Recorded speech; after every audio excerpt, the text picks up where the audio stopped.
এই পরিস্থিতি, এই নিয়ে আমরা এখন আলোচনা করব। আপনাদের সঙ্গে আমি সৌভিক, আর আমার সঙ্গে রয়েছেন দ্য ওয়ালের এক্সিকিউটিভ এডিটর অমল সরকার।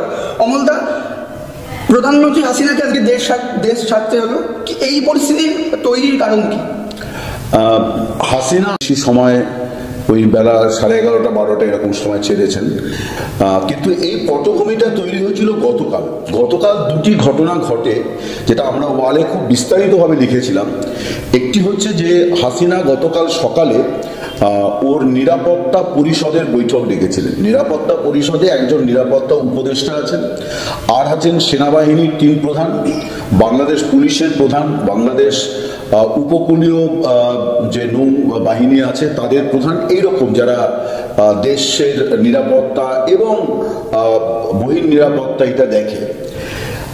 আমাদের কাছে যা খবর যে সেই বৈঠকে দেশের পরিস্থিতি বিভিন্ন এজেন্সি তারা ওখানে ব্যাখ্যা করেন। তার আগেই একটা কর্মসূচি এই যে বৈষম্য বিরোধী ছাত্র আন্দোলন তারা দিয়েছিল, যে তারা মঙ্গলবার আগামীকাল থেকে তারা চেয়েছিল যে লং মার্চ টু ঢাকা, অর্থাৎ তারা দেশবাসীকে বলেছিল যে ঘরে বসে থাকবেন না, ঢাকা চলে আসুন। অর্থাৎ তাদের পরিকল্পনা ছিল যে ঢাকাতে এমন বড় একটা জমায়েত করো, যে জমায়েতে বঙ্গভবন অর্থাৎ রাষ্ট্রপতির অফিস বাড়ি এবং গণভবন অর্থাৎ প্রধানমন্ত্রীর অফিস বাড়ি এগুলো সব অবরুদ্ধ হয়ে পড়ে, সরকারি সচিবালয় এবং সেনানিবাস সবকিছু অবরুদ্ধ হয়ে পড়ে। মানে লাখ লাখ লোক যদি চলে আসে তখন তো তাহলে বিমান থেকে মানে নিজের দেশের লোকের উপরে বোমা ফেলতে হয়। ওরা এরকম একটা পরিস্থিতি তৈরি করার চেষ্টা করেছিল। সেইটা কিন্তু হাসিনাকে ব্রিফ করা হয় যে এই যে সিচুয়েশনটা মোকাবিলা করাটা কিন্তু খুব কঠিন পরিস্থিতি। অতীতে বাংলাদেশের কোনো গণ আন্দোলনে এইরকম পরিস্থিতি হয়নি। বাংলাদেশ কিন্তু এই জন আন্দোলন বা স্বৈরাচার বিরোধী আন্দোলনের একটা বলা যায় যে সূতিকাগার। অনেক আন্দোলন হয়েছে, এই হাসিনা করেছেন, হাসিনা খালেদা একসঙ্গে করেছেন এরশাদের বিরুদ্ধে, তার আগে জিয়াউর রহমানের বিরুদ্ধে আন্দোলন হয়েছে, হাসিনার বিরুদ্ধে অনেক আন্দোলন হয়েছে, কিন্তু এই রকম হয়নি। তো সেনা প্রধান সেখানে একটি কথা বলেন যে আমরা কিন্তু দেশের মানুষকে নির্বিচারে গুলি করে হত্যা করতে পারবো না, এটা সম্ভব হবে না। কারণ এবং আমার মনে হয় না কোনো এজেন্সির পক্ষে এটা সম্ভব, কারণ যে কল ওরা দিয়েছে তখন হাসিনা নির্দেশ দেন যে কারফিউ জারি করে দেওয়া হোক, এবং দুপুরবেলায় সরকার ঘোষণা করে যে সন্ধ্যে 6টার থেকে আবার কারফিউ জারি হবে। কিন্তু এই বৈষম্য বিরোধী ছাত্র আন্দোলন তারা বলে যে কারফিউ জারি থাকলেও লং মার্চ হবে, এবং শুধু তাই নয়, লং মার্চটা মঙ্গলবার হবে না, লং মার্চটা সোমবারে হবে।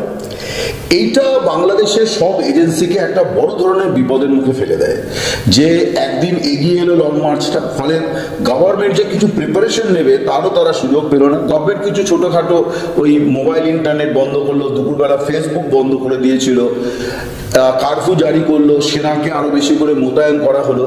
কিন্তু একটা হচ্ছে সেনাপ্রধান কোনো আশ্বাস প্রধানমন্ত্রীকে দেননি যে এই পরিস্থিতি আটকাতে গেলে পরে তাহলে হাজার হাজার মানুষকে গুলি করে মেরে ফেলতে হবে। সেইটা কি করে সম্ভব? এটা তো দেশের নাগরিক। এবং তার আগের দিন সেনাপ্রধান দেশের সমস্ত সেনা আধিকারিকদের সঙ্গে একটা বৈঠক করেন। মানে বাংলাদেশের ইতিহাসে এইরকম সেনাপ্রধানের ভূমিকা কিন্তু আমরা অতীতে কখনো দেখিনি। তিনি একটি বৈঠক করেন ঢাকার সেনা সদরে, সেখানে ফিজিক্যালি কিছু লোক ছিলেন আর বাকিরা ছিলেন হচ্ছে ভার্চুয়াল। সেই বৈঠকে উনি অনেকগুলি কথা বলেন। উনি বলেন যে আপনারা কেউ গুজবে কান দেবেন না, সোশ্যাল মিডিয়ার কোনো দেখে বিচলিত হবেন না, এবং কোনো নির্দেশ সম্পর্কে যদি আপনাদের মধ্যে কোনো কনফিউশন থাকে বা কোনো আপত্তি থাকে সরাসরি আমাকে জানাবেন। মানে এই যে কথাটা উনি বলছেন খুব ইঙ্গিতপূর্ণ যে কোনো লোকাল অ্যাডমিনিস্ট্রেশন সেনাকে বললে যে এখানে গুলি চালিয়ে দিন কি এখানে এই করুন, উনি ইঙ্গিত করলেন যেগুলো আপনাদের শুনতে হবে না, এরকম যেখানে আপনার মনে হবে যে সিদ্ধান্তটা আপত্তিজনক আমাকে জানাবেন, সরাসরি আমাকে জানাবেন। এইটা এক। দুই হচ্ছে সেনা সদর থেকে একটি বিবৃতি জারি করা হয়, সেখানে একটা ইন্টারেস্টিং লাইন উনি বলেন যে বাংলাদেশ সেনা আশ্বস্ত করছে যে এই পরিস্থিতিতে তারা জনগণের পাশে থাকবে। এটা উনি আগের দিন বলেছিলেন। গতকাল প্রাইম মিনিস্টারকে গিয়ে বললেন যে পরিস্থিতি তৈরি হতে যাচ্ছে তাতে কিন্তু মানে হাজার হাজার মানুষকে মেরে ফেলতে হয়, এটা আমরা কি করে করব। এই যে জনগণের পাশে থাকবে সেনা, এটা খুব ইঙ্গিতপূর্ণ কথা ছিল, খুবই ইঙ্গিতপূর্ণ কথা ছিল। উনি মানে নর্মালি কি হয় যে আমরা রাষ্ট্র ও সরকারের পাশে থাকবো, রাষ্ট্রের পাশে থাকবো মানে জনগণের পাশে থাকবো বোঝায়, কিন্তু উনি কিন্তু সরকারের পাশে থাকবো কথাটা বলেননি, উনি শুধু বলেছেন জনগণের পাশে থাকবো।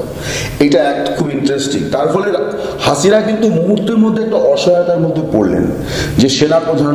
এবং আরো একটা জিনিস লক্ষণীয়, সেটাও আমরা কিন্তু আমাদের ওয়ালের কাভারেজে বারে বারে লিখেছি, যে ওখানে পুলিশকে দেখলে মানুষ মারছে, পুলিশকে পিটিয়ে খুন করছে। এবং রবিবার দিন ওখানে একটা থানা, এনায়েতপুর থানা হবিগঞ্জে, সেখানে একটা থানাতে 13 জন পুলিশকে পিটিয়ে মেরে তারপরে গাছে ঝুলিয়ে দেওয়া হয়। কিন্তু কোথাও সেনাবাহিনীর সঙ্গে কোনো সংঘাত হয়নি, সেনাবাহিনীও মানুষকে কখনো ডিস্টার্ব করেনি।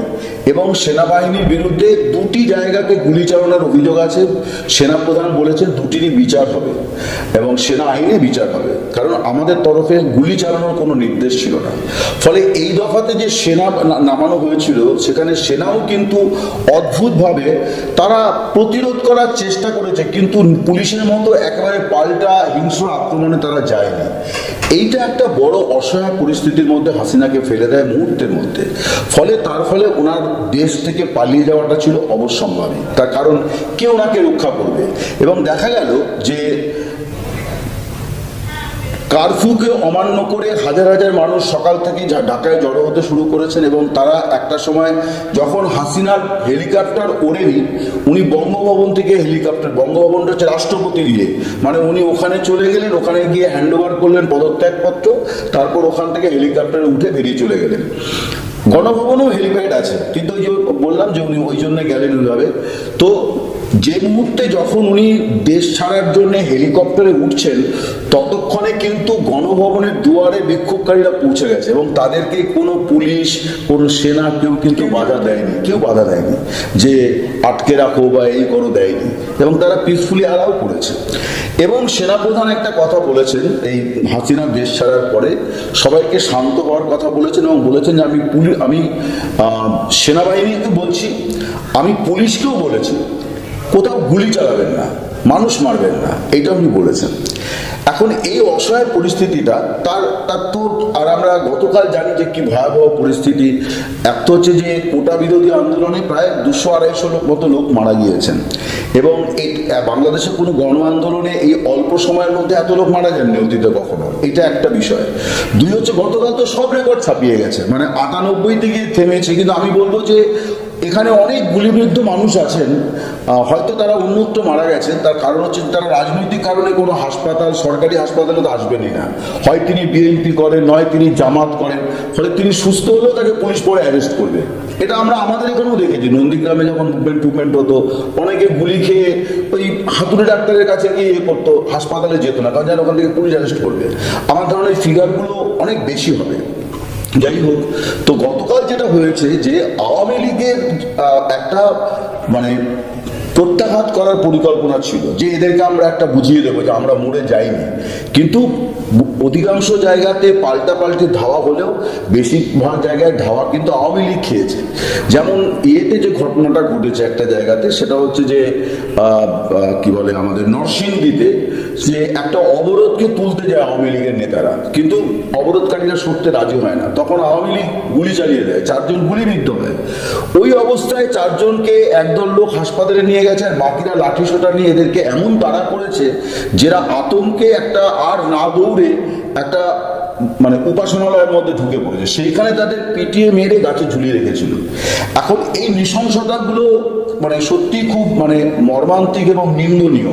এবং এখান থেকে এক ধরনের একটা তালিবানি মানে সন্ত্রাসেরও, হিংসারও একটা তালিবানি কালচারও দেখা যাচ্ছে, যে এই যে গাছে ঝুলিয়ে দেওয়া, মানে মানুষকে দেখানো, মানুষকে ভয় পাওয়ানো যে তোমাদের পরিণতি এরকম হবে, এটাও কিন্তু একই সঙ্গে আমি বলবো যে ভয়ানক। হ্যাঁ, যারা মারছেন তারা হয়তো প্রফেশনাল খুনি নয়, কিন্তু তাদের মধ্যে কিন্তু এই হিংসারও তো একটা নানা কালচার আছে। এই কালচারটাও কিন্তু এখান থেকে গত কয়েকদিন ধরে দেখা যাচ্ছে যে এবং মানে এই কোটা বিরোধী আন্দোলনের সময় তো পুলিশকে মেরে ঝুলিয়ে দিয়েছে, আওয়ামী লীগের নেতাকে মেরে গাছে ঝুলিয়েছে, ল্যাম্পপোস্টে ঝুলিয়ে রেখেছিল, সেসব ছবি সবগুলো প্রচার করা হয়নি হিংসাকে ইয়ে করার জন্য, কিন্তু ঘটনাগুলি ঘটেছে। তো এই যে পরিস্থিতিটা, এই যে হাতের বাইরে চলে গেল কন্ট্রোলটা, এইটা হাসিনা হয়তো এত দ্রুত ঘটবে এটা হয়তো উনি মানে ভাবতে পারেননি। এখন বাংলাদেশের রাজনীতিতে আমাদের এখানে যেমন একটা কথা, রাজনীতিতে এসে খেলা হবে, বাংলাদেশ থেকে এটা শুরু, খেলা হবে সুগারিটা। নারায়ণগঞ্জের একজন আওয়ামী লীগের সাংসদ, তো আওয়ামী লীগের লোকেরা গত পরশুদিনও বলেছেন যে খেলা হবে, কিন্তু তারা কখনো বুঝতে পারেনি যে খেলাটা আসলে শেষ হয়ে ওদের হাত থেকে বেরিয়ে গেছে।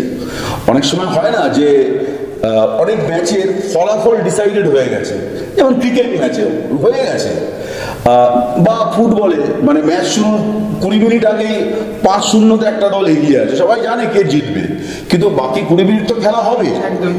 আসলে হাসিনার কন্ট্রোল থেকে, আওয়ামী লীগের কন্ট্রোল থেকে খেলাটা চলে গেছিল হচ্ছে পরশুদিন, তারপরে মাঝে একটা দিন, এবং আজকে সকাল থেকে মানে গতকাল রাত থেকে ওরা বুঝে গেছেন, যে কারণ রাত থেকে খবর আসছিল যে কারফিউ উপেক্ষা করে হাজারে হাজারে মানুষ আসছে এবং কোনো ব্যারিকেডেই তাদেরকে সেনাবাহিনী আটকাচ্ছে না, ফলে বোঝাই গেল যে এই যে পরিস্থিতিতে সেনাবাহিনীও কিন্তু একটা কি বলবো, যে এই যে গণ আন্দোলন বা গণ অভ্যুত্থান আমরা যাই বলি না কেন, পৃথিবীর বিভিন্ন দেশে অতীতে এই ধরনের হয়েছে, এখানেও কিন্তু দেখা গেল যে সেনাবাহিনী এসে কিন্তু একটা অন্য রোল প্লে করেছে।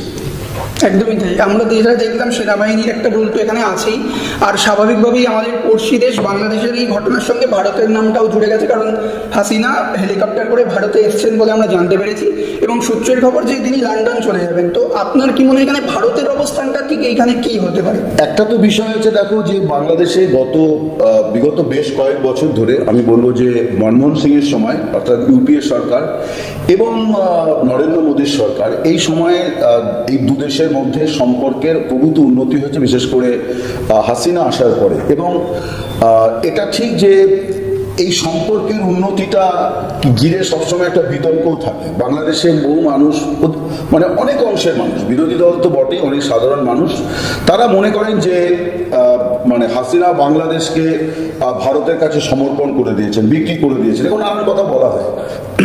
এখন যার ফলে যে মেসেজটা ইমার্জ করেছে যে হাসিনা বিরোধিতা এবং বাংলাদেশ ভারত বিরোধিতা, এটা সমার্থক হয়ে গেছে।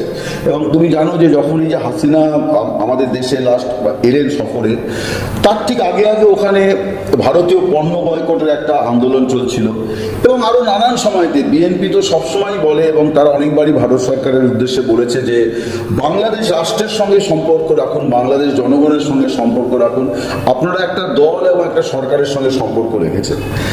এখন এই বিষয়গুলো ভারত সরকারকে মাথায় রাখতে হচ্ছে, যে কারণে ভারত সরকার যখনই ওখানে কোটা বিরোধী আন্দোলনটা হলো, তখনই একটা অ্যাডভাইজারি, বাংলাদেশ সম্পর্কে এরকম অ্যাডভাইজারি আমি স্মরণকালে কখনো শুনিনি, কিন্তু ভারত সরকার দিল যে বাংলাদেশে যারা আছেন ভারতীয়, তারা মনে করলে দেশে ফিরে আসুন।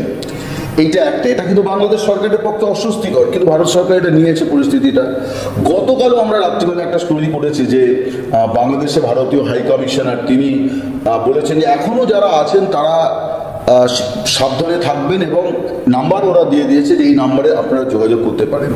এখন এইটা হচ্ছে ভারত সরকারের ফরেন পলিসির এই মুহূর্তে ওরা যেটা করেছে, যে বাংলাদেশে হাসিনা বিরোধী বিষয়টার মধ্য থেকে যেন ভারত বিরোধী কোনো বিষয়কে আর বেশি এগোতে না দেওয়া হয়। ফলে ভারত এমন একটা অবস্থান নিল যে না আওয়ামী লীগ না হাসিনা কারো পক্ষে কোনো কথা বললো, কোনো কিছুই বলেনি। আর সেকেন্ড হচ্ছে যে এই যে আমি জানি না যে উনি ফাইনালি লন্ডন চলে যাবেন কিনা, কিন্তু আমার ধারণা উনি লন্ডন চলে যাবেন। তার একটা বড় কারণ আমি বলছি যে ভারত সরকারের যে বিদেশ নীতি তার মধ্যে একটা ইন্টারেস্টিং থিং হচ্ছে, ভারত সরকার যে দেশে যারাই ক্ষমতায় থাকুন, সেটা সামরিক সরকার হোক, সেটা মৌলবাদীদের সরকার হোক, যাই হোক না কেন, ভারত সরকার সেই সরকারের সঙ্গে সম্পর্ক রাখে। আমি কয়েকটা দৃষ্টান্ত দিতে পারি, যে এই যে বার্মাতে সুচি ছিলেন, তখন তার সঙ্গে সরকারের সম্পর্ক ছিল ভারতের। আজকে যে ওখানে সেনাবাহিনী একেবারে মানে কি বলবো নারকীয় কাণ্ড ঘটাচ্ছে, দেশের মানুষের উপর, মানুষের জমায়েতের উপর বোমা ফেলছে, অনেক কিছু করছে, কিন্তু ভারত সরকার কিন্তু বার্মার সঙ্গে কূটনৈতিক সম্পর্কের কোনো বিচ্ছেদ ঘটায়নি, বাণিজ্যিক সম্পর্ক অব্যাহত। পাকিস্তানের সঙ্গে আমাদের একেবারে সাপে নেউলের সম্পর্ক গোড়া থেকে, কিন্তু পাকিস্তানের পারভেজ মোশাররফ যখন ওই দেশের প্রেসিডেন্ট হলেন, যিনি আসলে এই মানে কার্গিল যুদ্ধের নায়ক, মানে ষড়যন্ত্রকারী বলা হয়, ইভেন পাকিস্তানের লোকেরাও তাই বলেন, তিনি যখন প্রেসিডেন্ট হলেন, অটল বিহারী বাজপেয়ী কিন্তু তাকে ভারতে আমন্ত্রণ করেছিলেন অ্যাজ প্রেসিডেন্ট পাকিস্তান।